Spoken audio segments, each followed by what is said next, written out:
Hello everyone, my name is Khan of Negative White and my guest tonight is... Lzzy Hale of Halestorm. How you doing? So, how are you doing? I'm doing great. Thank you so much for taking the time for me.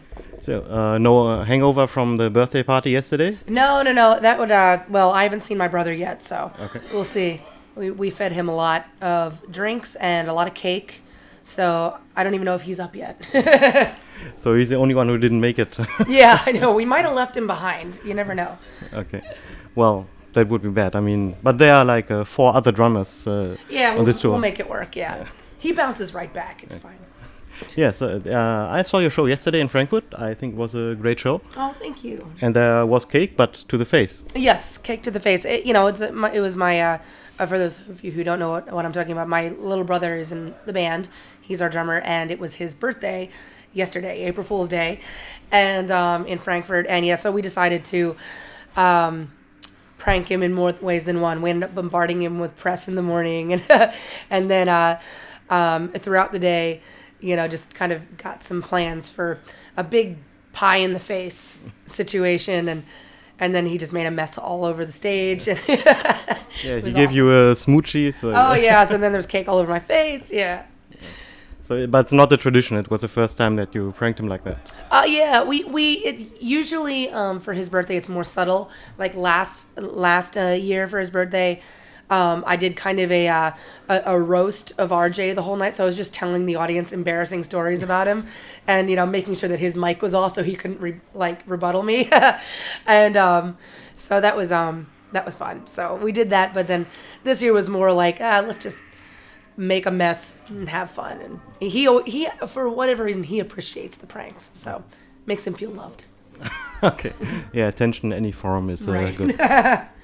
So, I Miss Misery just went gold in Sweden, 20,000 records sold. So, congratulations. Thank you very much. It's awesome.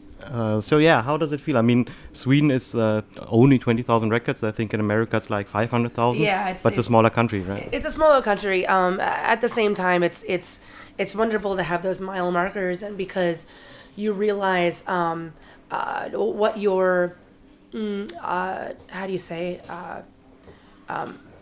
I guess how much you're loved in a particular country, and we were doing this listening party for fans at Warner Music in Sweden, kind of a late night. Got a bunch of super fans in and let them listen to the record, and then they presented us with a plaque, for I Miss the Misery, and it was just really neat. It's just, to me, Sweden has always been one of those countries that just really, really appreciates rock and roll, and even though it's smaller, it's just they all come out. It's always a great show, and for whatever reason, we keep getting asked back to that country. So so we appreciate it. Yeah, other awards include the Grammy, of course. Mm-hmm. With I think that was your biggest achievement yet. Yeah, it depends on your level of your personal level of success and like what you consider success, and because I could say for me, like our biggest form of success is just the fact that we're still here. We're still a band, we're still a foursome, and yeah, the Grammy was extremely unexpected. It's like I feel like we almost should have won an award for most genuinely surprised band to win a Grammy, because we weren't prepared at all, and we found out we were nominated for a Grammy, and to me that was enough. That was like, wow, like no one can ever take that away from us, and we get to go and we get to dress up and go to the parties, have a great time, but we're probably not going to win. That was like our initial thing. And so when they said they listed the nominees, and then they said and the Grammy goes to Love Bites, So Do I by Halestorm, and all of us like had this collective silence. We're just like, who's Love Bites? Oh my God, that's us, and we freaked out. I couldn't speak, which is rare for me, so it was a good time. It was a very cool personal accomplishment for us as a foursome. So how Hollywood is it? I mean, in Europe you have the metal hard rock scene is kind of bland a bit, right? There are no big ceremonies. So how's it going? We're trying to remedy that in in the United States. There's the Golden Gods Awards. There's Metal Hammer. There's a couple of things. In the UK, they have the Kerrang Awards. So everyone's trying to remedy it in its own way. Sweden has the Bandit Rock Awards. So I have the feeling there will be more and more of that coming in the next couple of years. But as far as how Hollywood it is, it depends on what party you went to. Like, because we got invited to a bunch of them, and some of them were very Hollywooded up. Like, there's, Katy Perry and John Mayer, like, standing around just for the sake of standing there and doing press, and people are taking pictures. It's, that's something you have to experience once if you can do it, because it's really strange.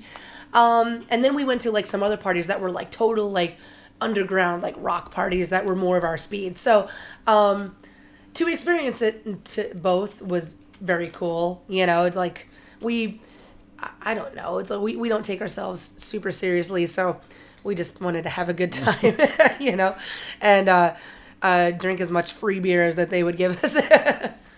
Okay, so what do you do with all your awards? I mean, do you have a trophy room at home, or? I honestly, I just have it's super simple. I have a very small apartment in Nashville, and I got a shelf that I put the stuff on.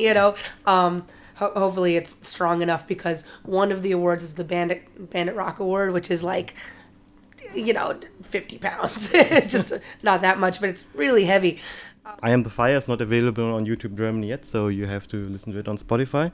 It's strange how there are still borders on the internet. Yeah, I agree. I feel like, I think they're trying to remedy this, especially considering right now the release dates of our record are different for every country, and because that's how it works, I guess. And but I think it's starting next year. Everything is going to end up coming out at the same time and in the same formats. I think it's taken a couple years for everyone to figure it out, but the world is becoming so much smaller. Every year, every couple months, with technology and everything expanding, and you being able to discover anything at any moment, via the internet. So I think we're evolving into a time where we can pretty much all go by, it's going to be out on this date in this format, and everybody can have it. So unfortunately, we're a little early for that. But it's not just positive attention. I mean, your album got good reviews, but it's also a bit of negative attention. Oh, yeah. There's always two sides to it. How do you feel about that? I think it's awesome, actually. We are at a point in time in our life and our status as a band where people actually care enough to hate it, a little bit, if that makes sense, whereas on previous albums, we got a lot of positivity. There wasn't a whole lot of negativity, mainly because we weren't at a point in time as our status in our band, where people actually knew who we were and cared enough to express their feelings unabashedly on the internet. So we knew going into this record that there was going to be both sides. It's either going to be very passionately loved or very passionately hated.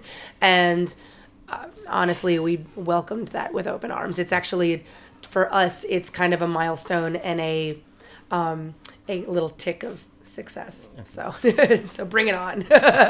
The music industry itself, it has struggled a bit over the past years. Record sales themselves go down, but concert sales go up.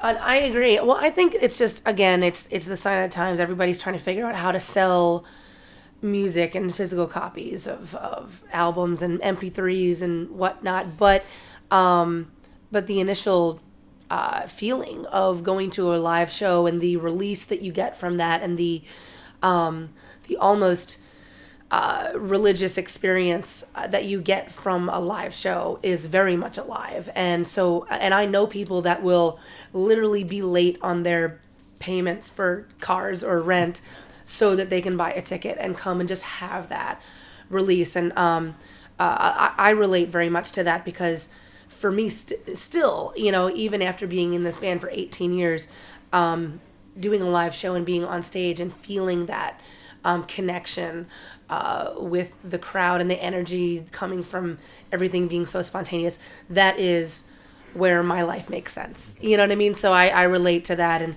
yeah, I would pay any amount of money to go and see a live show, probably versus buying a record at this point, which is, for us, it benefits us because we're one of the few, the proud, that it's actually a live show. We don't use tracks or trickery or even a click track. So really everything that you hear live is what you see is what you get. You know, it's 2 guitars, bass, and drums, and we're gonna make mistakes every night. Every night's gonna be different. We're gonna fuck up the set.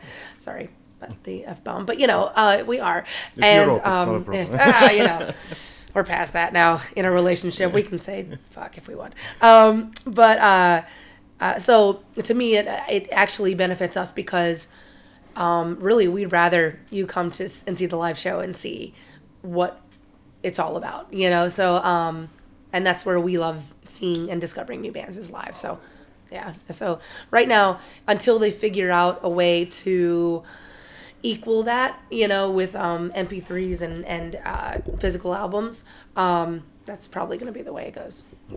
Yeah, the live show, it's not just about playing the music, it's also about, performing with a lot of energy, and you always dress up, high heels. And you have a special guitar, right? It's custom. Mm-hmm. Yeah, I have a signature Gibson Explorer, which is totally awesome. It's one of those things that you want to have happen since you're a kid, and then all of a sudden, wow, like I have my own guitar. It's awesome. And it's great. It's to me, what I wanted to do was keep this initial, the classic metal shape of the Gibson Explorer, but obviously I'm a girl, and so had to kind of aesthetically class it up a bit. So it's white and gold. I ended up changing the pickups in it to classic 57s just to have that extra bite.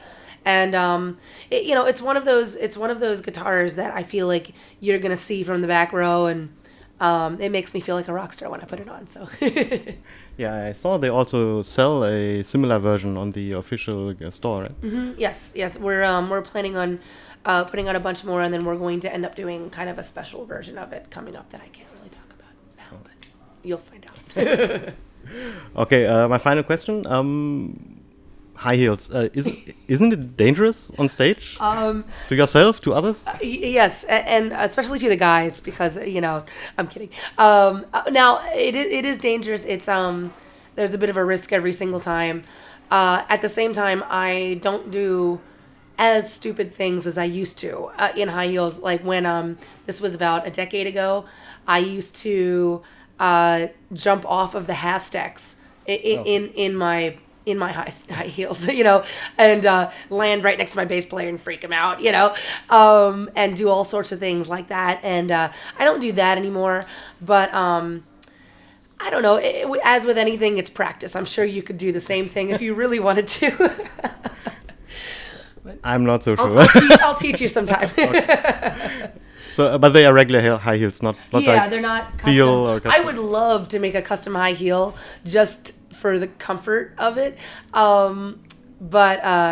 yeah, these are just regular high heels. I have a few rules, like I won't wear like the 9-inch heels that I have, because that's just still it's dangerous. So it's usually like 6-inch heels, and they have to have some type of ankle strap or ankle support just so that they stay on, because I have gotten into some close calls with some high heels where they'll slip off, or it's not balanced correctly, or they break easily. So I'm a little picky and choosy, but so far so good. One of these days I'm not going to be able to anymore, and then I'll go right to Chuck Taylor's just all the time. Okay, so thank you very much for your time. Oh, thank you for having me. And see you on stage. Yes.